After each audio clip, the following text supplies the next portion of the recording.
And welcome back to Go Sports on Shaw TV. I'm Chase Charney, joined by Huskies assistant coach Todd Alexander. And Todd, thank you very much for joining me today. Just wanted to ask you to get things going, how was training camp that ended on the weekend? And tell me a little bit about how practice has been since then up to this point. I think very well so far. Obviously, we had our best turnout that we've had in the last few years.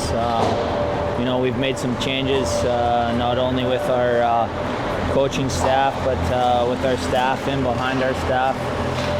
We actually, have a general manager this year that's gone out and done recruiting and sent out letters. And now, I guess, given all that, Todd, what's caught your eye both positively and negatively up to this point? I think just the fact of how many kids we have this year that really want to play hockey and learn hockey and be more into it than what we have had in the past. I mean, nothing against any of the kids that have been through the program in the last 4 years, but when you have a group of kids that are really into hockey like these guys are, it makes it a whole lot easier to pick your checklist off as you go through your season when you're trying to create a game plan at the start of the year. Sometimes you have to change that because you're not sure what you're going to get. But this year it seems like we'll definitely be getting a little bit deeper into systems and things like that before you have to spend your focus on other things that you don't really need to this year. Now, last year obviously had a fair bit of struggles. What's going to be different about this year's club as you head out onto the ice?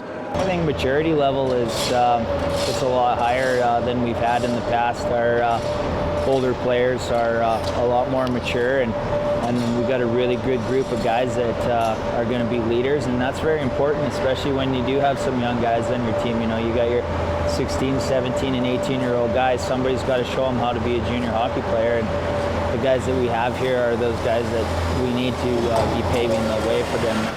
Now, of course, every offseason brings changes, and this one was no different. You lost some key pieces both on the crease and on the blue line. What do you guys have to do to address those needs going forward? Well, I think it's exciting for us because, we've been recruiting for goaltenders.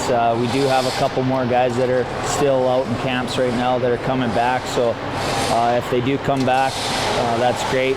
They'll bring back some good positive influence from the areas that they were at. But at the same time, we've got some really good young guys here right now that we weren't really sure if we were going to have them or not, and they're here. So it's exciting. It's going to be a hard decision for us, and anytime it is a hard decision, then I think that you're pretty happy from a coaching point of view. And what are the expectations in general heading into the upcoming season? Well, I don't know if we mark out expectations as far as what we're going to do with wins and losses. I think our expectations are effort and attitude, and if you have good effort and you have good attitude each and every night, then you should have some good success to follow up and behind that. Thank you for joining us this week for our one-on-ones with the Fort St. John Huskies. Reporting for Go on Shaw TV, I'm Chase Charney.